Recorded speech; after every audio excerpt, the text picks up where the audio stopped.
I'm having a problem with black people needing to expose black people that in-depthly, but you never expose white people who do things to black people. When you start pointing out the flaws in your community, people will always accuse you of having self-hatred. For everybody saying a black man shouldn't be doing this to another black man, how come we not having conversations about what Diddy did to other black people? Because Dr. Umar Johnson's fear is that somebody is going to hold him accountable in the same way that 50 Cent is holding Diddy accountable. Black people who take from our community are not my own. They're not your own either. As we all know by now, 50 Cent executive produced a Netflix documentary on Sean Diddy Combs called The Reckoning. This 4-part series dropped on Netflix on December 2nd. And right away, 50 Cent started to receive backlash for this. People were saying he shouldn't be doing this to another black man. Why do we need another Diddy documentary? We already have so many. Why are you kicking this man while he's down? All this stuff. And 50 just took it on the chin, and he was going back and forth with people online and having fun about this whole thing. And then this man we know as Umar Johnson was asked what he thought about the documentary. And, you know, he had to give his opinion. Here's what I'm going to say about the Diddy documentary. And I have no problem with black people holding black people accountable. I'm having a problem with black people needing to expose black people that in-depthly. Yeah. But you never expose white people who do things to black people. The Roman Catholic Church has taken advantage of way more children than R. Kelly allegedly did. Right. Are you following me? I'm following you. Jeffrey Epstein has taken advantage of way more women than Sean Combs allegedly did. But where is the documentary on Epstein by black people? Where's the documentary on the Roman Catholic Church excesses on black people? You see what I'm saying? So to me, the 50 Cent documentary, again, respect the 50, no issues there. It is an example of self-hatred disguised as community service. You see how that go? It looks like community service. No, it's not. That's self-hate. So 50 Cent heard what Umar had to say, and believe it or not, 50 did have a response for Umar. He posted it on his Instagram, and the response read, "Shut up." That's all the words he had for Umar. That's all the words Umar deserved, really. I mean, 50 Cent went back and forth with other people who criticized him on making this documentary, but there's no need to put all that effort into your response to Umar.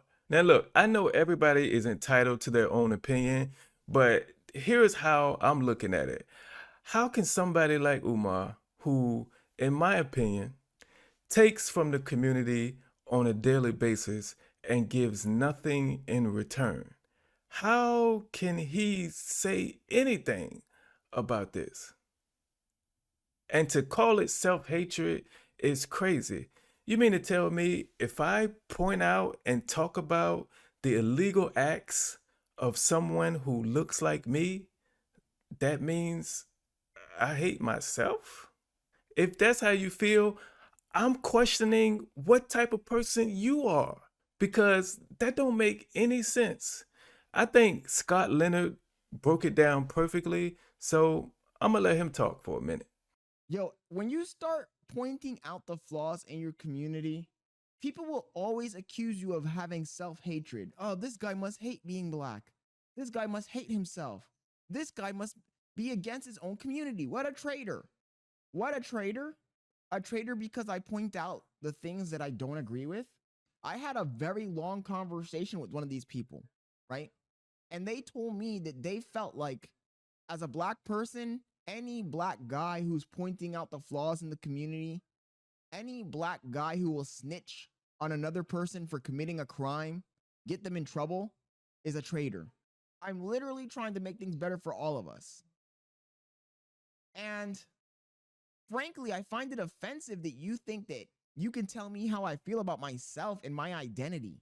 Truly, truly, I would say that the people like myself that point out the flaws, the wrongdoings of the minority group that they belong to, those people are the people who care the most.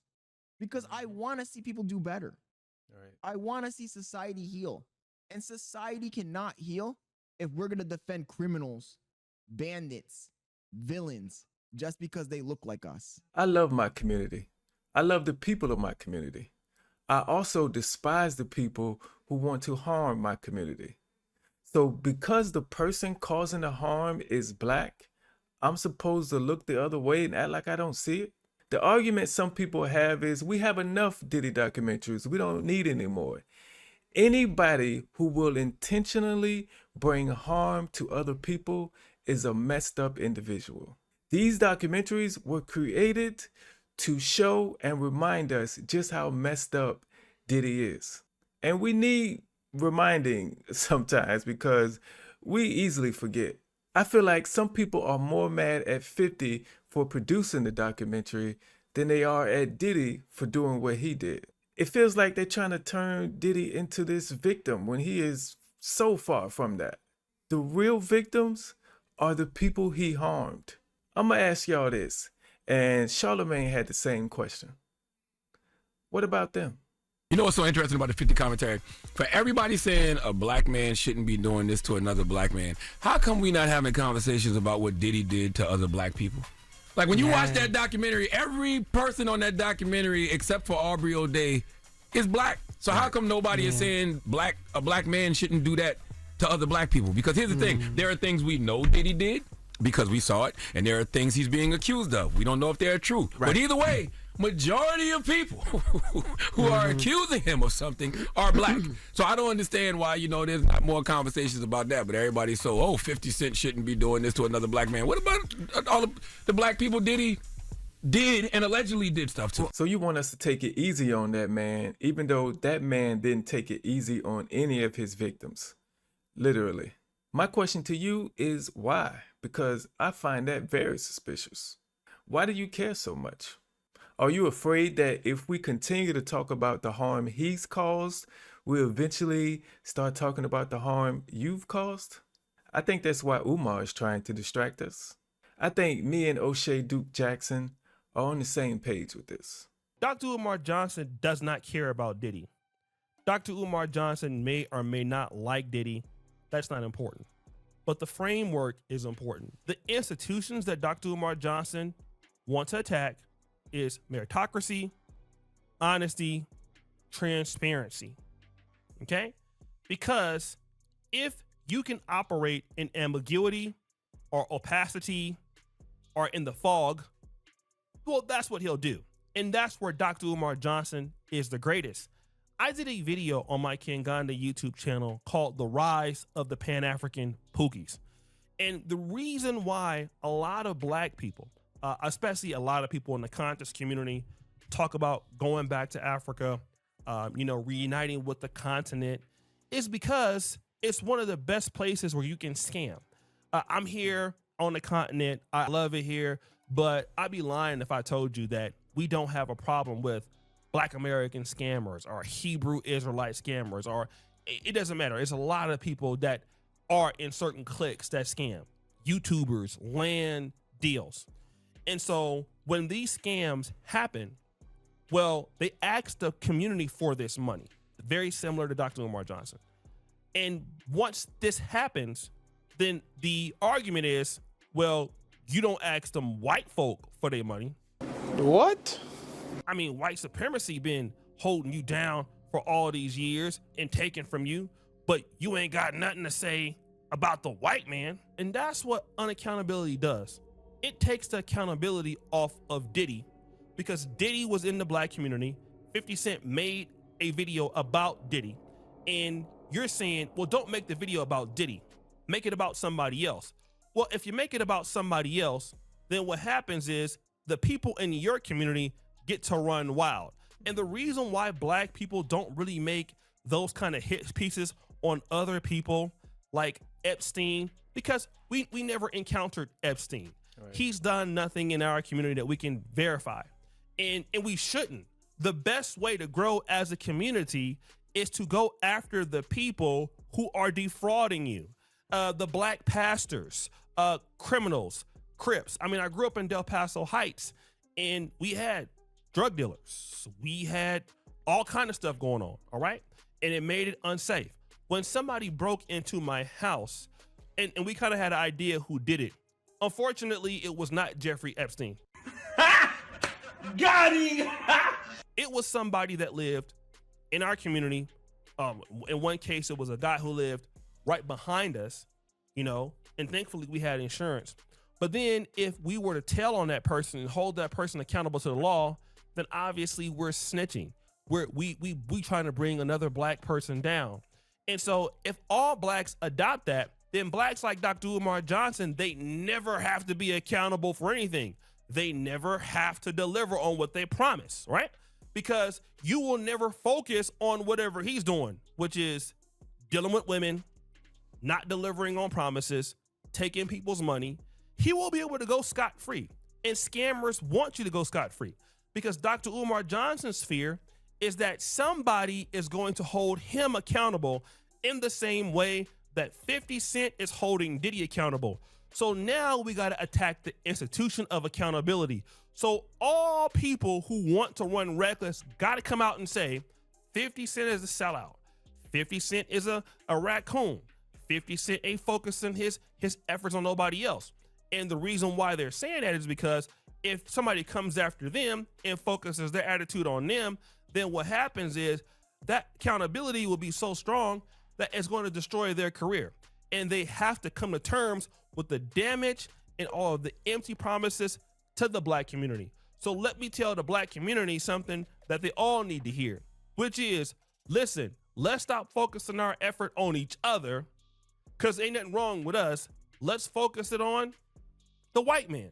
I care about my community more than any other, which means I want to help fix my community before I help any other. And you should feel the same way. It's like some people feel like if we ignore the problem and don't talk about it, then that means it doesn't exist. But that's not how this works. Are you afraid to admit to white people that we have problems in our community? Is that what this is? Because look, newsflash, they already know, okay? It's not a secret. They have problems too. In order to fix a problem, you have to tackle it head on. So we have to talk about it. And we can't give a shit about what white people are thinking. We need to gather up all the black people who are causing harm in our community and remove them. Let them know that they are no longer welcome. You know, I think the words of Cam Jones can end this video perfectly. I say all this to say, you don't have to define yourself by what white people are doing. Let them do what they do and let us do what we do. And the last thing I want to address is the concept of tearing down our own. Black people who take from our community are not my own. They're not your own either. We are not in this giant pot where we have to defend everything black no matter what shape it takes and no matter what those people are doing on a larger scale. It all matters. Integrity matters. Your purpose matters. Your intention matters. And outcomes matter. I am not in community with people who take from us. I'm not in community with people who use psychological schemes and use people's pressure points against them and high pressure sales tactics against them to drain them of resources they can't afford to lose. Those are not my own, and they're not yours either. Shout out to all the creators who clips I used for this video. I will link those full videos down in the description box so you can watch them in their entirety and support them as well. Make sure you give this video a like, subscribe if you are new here. I'll catch you in the next one.